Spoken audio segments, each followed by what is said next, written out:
ఆస్తుల వేట. బిలియనీర్లు అత్యధికంగా ఉన్న దేశాల జాబితాలో 3వ స్థానంలో భారత్ ఉంది. ఈ ఘనతను సాధించడంలో తెలుగువారి కృషి కూడా విశేషంగా ఉంది. ఇతర రాష్ట్రాలకు చెందిన వారు మరింత అధిక సంఖ్యలో ఉన్న తెలుగు బిలియనీర్ల సంస్థలు మాత్రం విశిష్టత సాధించుకున్నారు. ప్రపంచం ఇప్పుడు కొత్త పుంతలు తొక్కుతోంది. చేతితో తాకలేని, కంటితో చూడలేని టెక్నాలజీ ఆధిపత్యం ఏర్పడింది.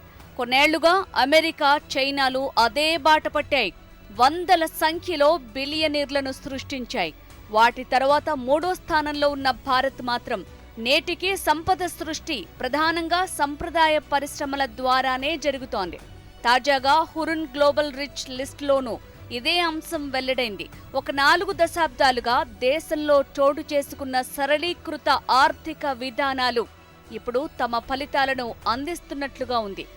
ఏటా దేశంలో బిలియనీర్ల సంఖ్య క్రమంగా పెరుగుతూనే ఉంది. ఈవేళ మనం చూసేది ఏంటంటే భారతదేశంలో దాదాపు 200 మంది బిలియనర్స్ ఒక లిస్టులో వచ్చారంటే అది కరెక్ట్ కాదు. ఇంకా ఎక్కువ మంది ఉంటారు, ఇంకో 1000 మంది కూడా ఉంటారు. భారతదేశంలో మన సాంప్రదాయంగా ధనం చూపెట్టకూడదు, సింపుల్గా బ్రతకాలి, అందరి మీద మనకు కన్నురాకూడదు, ఎన్నో ఐడియాలు ఉన్నాయి. అది చాలా వరకు కరెక్ట్ కూడా.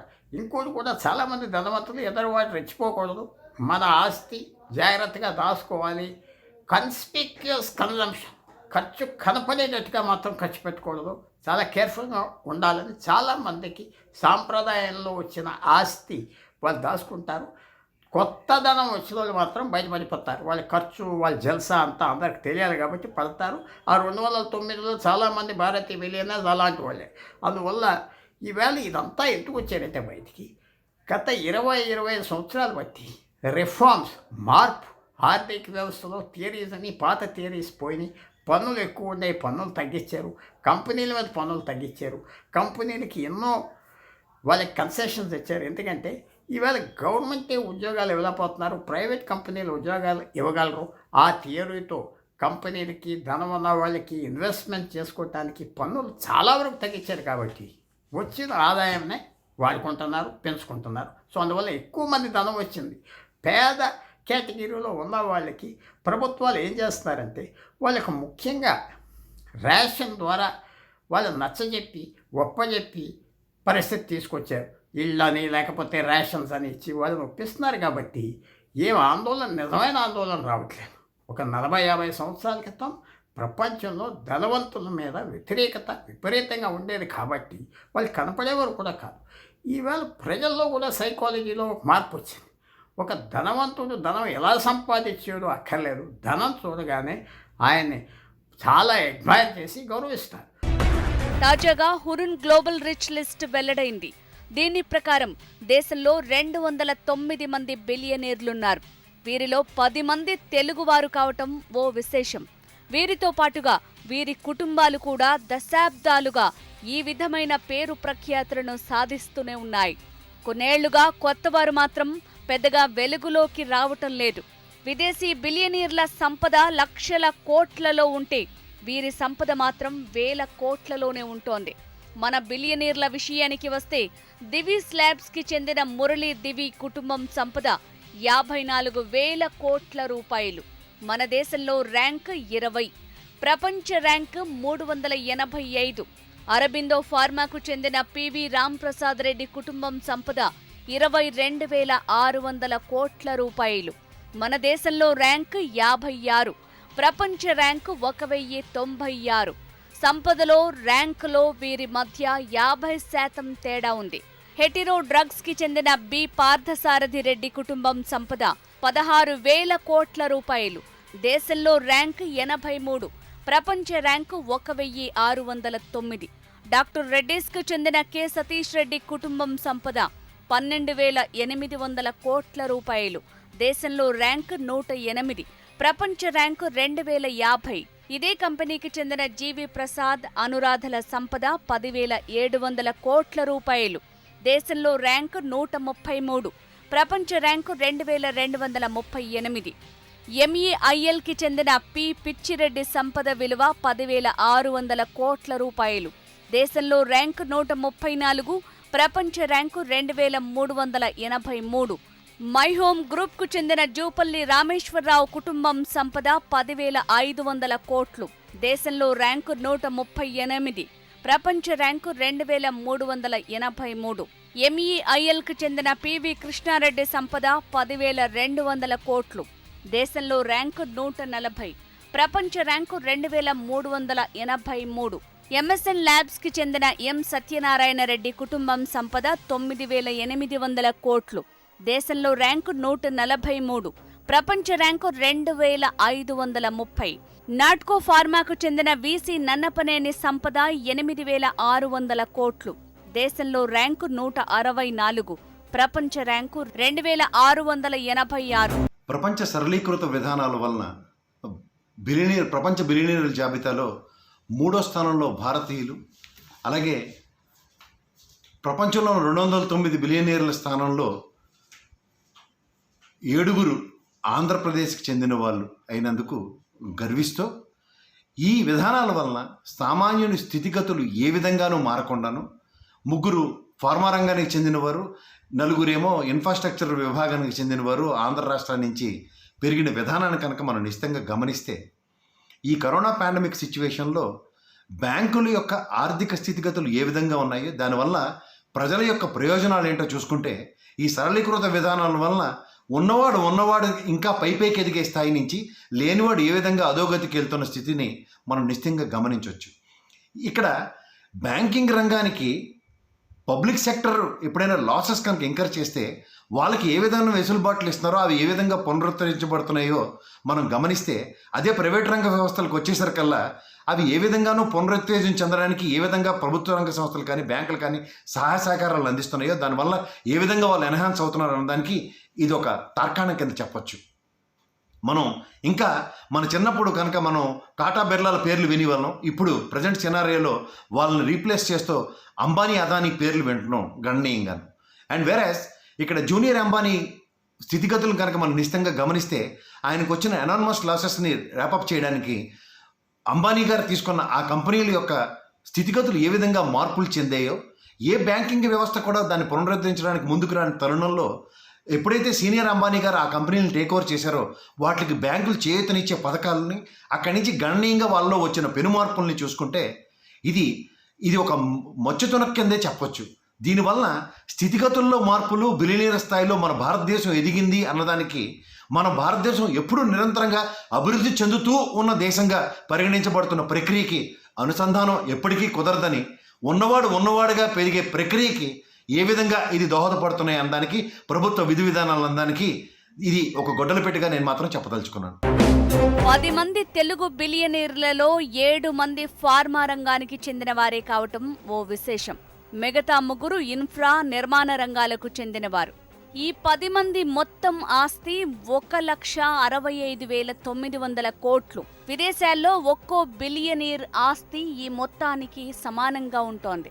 ఆ లెక్కన చూస్తే విదేశీ బిలియనీర్లకు స్వదేశీ కుబేరులు గట్టి పోటీ ఇవ్వలేకపోతున్నారనే విషయం స్పష్టమవుతోంది. ముఖేష్ అంబానీ 6.05 లక్షల కోట్లతో దేశంలో అత్యంత సంపన్నుడిగా ఉన్నారు. యావత్ ప్రపంచంలోనే టెస్లాకు చెందిన ఎలాన్ మస్క్ అత్యంత సంపన్నుడిగా పేరొందారు. ఆయన సంపద విలువ 14.41 లక్షల కోట్లు. అంటే ముఖేష్ అంబానీ సంపదకు రెట్టింపు కంటే ఎక్కువే. కరోనా కష్టకాలంలోనూ తమ సంపద విలువను పెంచుకున్న బిలియనీర్లు ఉన్నారు. ప్రపంచవ్యాప్తంగా చూస్తే ఫార్మాతో పాటు టెక్ దిగ్గజ కుబేర్లు తమ ఆస్తులు పెంచుకున్నారు. తెలుగు బిలియనీర్ల విషయానికొస్తే ఫార్మా, ఇన్ఫ్రా, రియల్ ఎస్టేట్ రంగాల వారు బరిలో నిలిచారు. కరోనా కాలంలో ప్రజలు ఆరోగ్యానికి ప్రాధాన్యం ఇచ్చారు. గతంలో ఎన్నడూ లేనంతగా ఆరోగ్యంపై శ్రద్ధ వహించడం మొదలుపెట్టారు. అది కొన్ని రకాల ఫార్మా కంపెనీలను లాభాల బాట పట్టించింది. వాటి యజమానులను బిలియనీర్ల జాబితాలో మరింత పైకి తీసుకువెళ్లింది.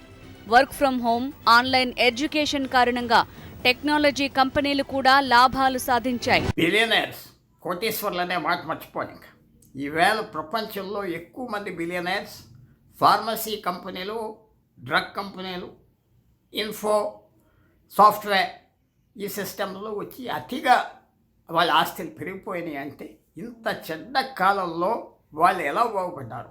అయితే ఈ కరోనా వైరస్ గురించి మందులు కొనుక్కోవటం, హాస్పిటల్స్కి వెళ్ళటం, టెస్ట్ చేసుకోవటం, తర్వాత చాలా ఫాల్స్ ప్రిస్క్రిప్షన్స్ కూడా అది తీసుకుంటే తగ్గిపోతుందని విపరీతంగా ప్రజలు ఎక్కువ ఆదాయం మందుల మీద, ఫార్మస్యూటికల్ మీద ఖర్చు పెట్టారు. కానీ కనుక వాళ్ళకి విపరీతంగా ఆస్తులు, డబ్బులు పెరిగిపోయినాయి. అలాగే ఎక్కువ మంది వర్క్ ఫ్రమ్ హోమ్, ఇంటికాడ నుంచి పనిచేయండి, మీ కంప్యూటర్స్ వాడండి, మీ ఎక్విప్మెంట్ వాడండి, ఆఫీస్కి రావద్దన్నాక ఆటోమేటిక్గా సాఫ్ట్వేర్ ఇంటెలెక్చువల్గా పనిచేసేది, తర్వాత ఈ కంప్యూటర్స్ వాడేది, దీని మీద ఆస్తులు పెరిగినాయి. సో అందువల్ల ఈవేళ కరోనా వైరస్ వల్ల ఎయిర్లైన్ ఇండస్ట్రీ దెబ్బతీసింది, రైల్వేస్ తిన్నారు దెబ్బ, ట్రాన్స్పోర్ట్ ఇండస్ట్రీ, టూరిజం ఇండస్ట్రీ పూర్తిగా కుదేలైపోయింది. కానీ ఈ చెడ్డ కాలంలో వీళ్ళకి బెనిఫిట్ వచ్చింది కాబట్టి జబ్బుల వల్ల ఎక్కువ మందులు కొనుక్కోవటం, హాస్పిటల్స్కి వెళ్ళటం, జాగ్రత్త పడటం, ఎక్కువ మందులు కొని స్టాక్లో పెట్టుకోవటం, వాడకపోవటం, ఇవన్నీ వల్ల వాళ్ళ ఆస్తులు పెరిగింది. సో దీంట్లో మనం అర్థం చేసుకునేది ఏంటంటే, ఒక చెడ్డ విషయం వచ్చినప్పుడు కొంతమందికి బెనిఫిట్ వస్తుంది. ఇలాంటిది ఆర్థిక వ్యవస్థలో సెంటిమెంట్ లేదు, డబ్బు అమ్ముకోవటం, ఆదాయం. అందువల్ల వీళ్ళు బిలియనర్స్ అవ్వారు. అలాగే ఐటీ సెక్టర్లో చాలా కంపెనీలు విపరీతంగా సంపాదించారు. సో దీంట్లో ఏం ఆశ్చర్యం లేదు. ఏ చెడ్డ టైం అయినా, ఒక ఫ్లడ్ వచ్చినా, ఒక ఏది వచ్చినా కొంతమంది బాగుపడతారు, ఎక్కువ మంది నష్టపడతారు. స్పష్టంగా అదే ఈవేళ జరిగింది. ఈ ఆస్తులు పెరిగినాయి అదనంగా అంటే కరోనా వైరస్ గురించి మాత్రం పెరిగింది. కమ్యూనిస్టు దేశమైన చైనాలో అత్యధిక సంఖ్యలో బిలియనీర్లు ఉండటం, వారి ఆస్తుల విలువ కూడా అధికంగా ఉండటం ఓ విశేషంగా మారింది. భారత్ 3 దశాబ్దాలుగా మాత్రమే సరళీకృత ఆర్థిక విధానాలను అనుసరించింది. చైనా మాత్రం అంతకంటే ముందు నుంచే ఉదార ఆర్థిక విధానాలను ప్రవేశపెట్టింది. బహుశా ఇది కూడా అక్కడ బిలియనీర్లు అధికంగా ఉండేందుకు ఓ కారణమై ఉండొచ్చు. తాజా జాబితాకు వస్తే తెలుగు బిలియనీర్లలో 7 మంది ఫార్మా రంగానికే చెందినవారు కావటం విశేషంగా నిలిచింది. పోయిన సంవత్సరమే 20 నుంచి 108% వరకు ఆస్తులు పెంచుకున్న సందర్భం చూశాం. దీనికి ప్రధానమైన కారణం ఏంటంటే, మన దేశంలో చూస్తే ముఖ్యంగా మన హైదరాబాద్ ఒక ఉదాహరణ తీసుకుంటే 10 మంది బిలియనీర్లలో 7 ఫార్మా రంగం నుంచి వచ్చిన వాళ్ళు. అంటే ఈ కరోనా కష్టకాలంలో మందుల మీద మనం ఎంత ఆరోగ్యం మీద శ్రద్ధ ఎక్కువైంది, ఆరోగ్యం మీద మందుల మీద కూడా ఖర్చు ఎక్కువైంది. దానివల్ల బిలియనీర్లలో 7 ఫార్మా రంగం నుంచి వచ్చిన వాళ్ళు అయితే, మిగతా 3 మనకు రియల్ ఎస్టేట్ రంగం నుంచి వచ్చిన వాళ్ళు. అంటే కూడు గుడ్డ నీడ వీటిలలో రియల్ ఎస్టేట్ కూడా పెద్దదే కనుక భూమి విలువ పెరగడం, దాంతోపాటు నిర్మాణ రంగ సామాగ్రి విలువ పెరగడం, అందులో లాభాలు కూడా బాగానే ఉండడం. అందుకని ఆరోగ్య రంగము, నిర్మాణ రంగంలోనే ఈ బిల్లు పెరిగారు. అంటే ఆర్థిక అసమానతలు ఎంతవరకు పెరుగుతున్నాయనే దానికి మంచి ఉదాహరణ ఇది. ప్రభుత్వాలు అనుసరిస్తున్న విధానాలు కూడా క్రమంగా బిలియనీర్లకు అనుకూలంగా మారుతున్నాయి. వారి సంఖ్యను మాత్రమే కాదు, వారి సంపద విలువను సైతం గణనీయంగా అధికం చేస్తున్నాయి. ఈ నేపథ్యంలో తప్పంతా కూడా సరళీకృత ఆర్థిక విధానాలపై వేయటం సరికాదనేవారు ఉన్నారు. 1991లో అప్పటి ప్రధానమంత్రి పివి నరసింహారావు గారి నేతృత్వంలో ఉండేటువంటి ప్రభుత్వము సరళీకృత ఆర్థిక విధానాలకి భారతదేశంలో అవకాశం కల్పించింది. General agreement of trade and tariff, GATT ఒప్పందము, ఇవన్నీ కూడా ఆర్థిక రంగానికి సంబంధించినటువంటి అనేకమైనటువంటి పెనుమార్పులకి కారణమైంది. ఈ రోజున ప్రపంచం, అదేవిధంగా భారతదేశంలో ఉండేటువంటి సరళీకృత ఆర్థిక విధానాల వల్ల భారతదేశానికి సంబంధించినటువంటి బిలియనీర్లు, ఆర్థికవేత్తలు ఇంకొక దేశాల్లో పెట్టుబడులు పెట్టేటువంటి అవకాశం, వ్యాపారాలు చేసుకునేటువంటి అవకాశం వచ్చింది. అదేవిధంగా ఇతర దేశాల్లో ఉండేటువంటి వ్యాపారవేత్తలు కూడా మన దేశంలో కూడా పెట్టుబడులు పెట్టేటువంటి అవకాశం వచ్చింది. అయితే గతంలో ఫారెన్ డైరెక్ట్ ఇన్వెస్ట్మెంట్ అనేటువంటిది మనకి కొన్ని నిబంధనలతో అనుమతించినటువంటి పరిస్థితి ఉంది. ఇప్పుడు ఏ విధమైనటువంటి నిబంధన లేకుండా అన్ని రంగాలలో కూడా ఈ రోజున ఫారెన్ డైరెక్ట్ ఇన్వెస్ట్మెంట్ని మనం అనుమతిస్తున్నటువంటి పరిస్థితి ఉంది. దీనివల్ల ప్రపంచ, అదేవిధంగా భారత నూతన ఆర్థిక విధానాలు, సరళీకృత ఆర్థిక విధానాల వల్ల ఏమీ భారతదేశానికి నష్టం వచ్చింది అనుకోవాల్సినటువంటి అవసరం లేదు. ఈ సరళీకృత విధానాలనే మనము సరిగ్గా అమలు చేస్తే అది మన భారత అభివృద్ధికి ఉపయోగపడేటువంటి అవకాశాలు కూడా ఖచ్చితంగా ఉంటాయి. కానీ మన భారత ప్రభుత్వం తీసుకునేటువంటి విధానాల వల్ల ఈ రోజున బిలియనీర్లు మరింత కోట్లకు కోట్ల సంపాదించుకునేటువంటి పరిస్థితులకి వాళ్ళు వస్తున్నారు. దానికను నూతన ఆర్థిక విధానాలకి పొంతన పెట్టాల్సినటువంటి అవసరం లేదు. బిలియనీర్ల సంఖ్య క్రమంగా అధికం కావటం, వారి సంపద లక్షల కోట్ల రూపాయల్లోకి చేరుకోవటం అంతా కూడా సమాజంలో ఆర్థిక అసమానతలను పెంచే దిశలో ఉంటోంది. ఈ నేపథ్యంలో ఆర్థిక అభివృద్ధి సూచికలు సైతం మారిపోయాయి. విద్య, వైద్య సదుపాయాల కల్పనలో ఒక దేశం పురోగతిని బట్టి దాని అభివృద్ధిని అంచనా వేస్తున్నారు. అదేవిధంగా ప్రజల కొనుగోలు శక్తిని పెంచకుండా అభివృద్ధిని సాధించలేమనే విషయాన్ని ప్రభుత్వాలు గుర్తిస్తున్నాయి. ఈ ఆర్థిక అసమానతలు బాగా పెరిగి అద్దాల మేడలో కూర్చుంటే ఖచ్చితంగా రాళ్ళు పడతాయి. మనకు అంకుర్ సినిమా అంతంలో అదే చెప్తారు. కనుక మనం చూస్తే ఏంటంటే ఈ ఆర్థిక అసమానతలు ఇంత బాగా పెరుగుతున్న క్రమంలో అసహనం పెరుగుతుంది, పేదరికం మరింత పెరుగుతుంది. పేదరికం పెరగడం వల్ల మనకి మళ్ళీ ఈ ఆర్థికంగా బాగా సంపాదించుకున్న వాళ్ళు కూడా లక్షాధికారి అయిన లవణం అన్నమే కానీ బంగారు కణికలు మింగబోరన్నారు. అందుకని మళ్ళీ ఆర్థికంగా సమాజం పుంజుకోకపోతే, మిగతా సమాజంలో అన్ని వర్గాలు లాభపడకపోతే వీళ్ళ లాభాలు వ్యర్థమవుతాయి. కనుక పెట్టుబడి దేశాలు కానీ ఆర్థిక సంస్కరణ చేస్తున్న దేశాలు కానీ ఒక్కటి అర్థం చేసుకోవాల్సింది ఏంటంటే కింది స్థాయిలో పేదల కొనుగోలు శక్తి పెరగకుండా. అందుకని అభివృద్ధి నమూనా, అభివృద్ధి సూచికల ప్రమాణాలు మారినాయి. గతంలో అభివృద్ధి అంటే మనకి సహజ వనరులు, ఆ దేశంలో ఉన్న సంపద, ఖనిజ సంపద ఇది లెక్క పెట్టేవాళ్ళం. కానీ వాళ్ళు అట్లా కాదు. అభివృద్ధి అంటే విద్య, ఆరోగ్యము, మనుషుల కొనుగోలు శక్తి, ఆ దేశాల్లో కొనుగోలు శక్తి, వీటిని బట్టి చూస్తున్నాం.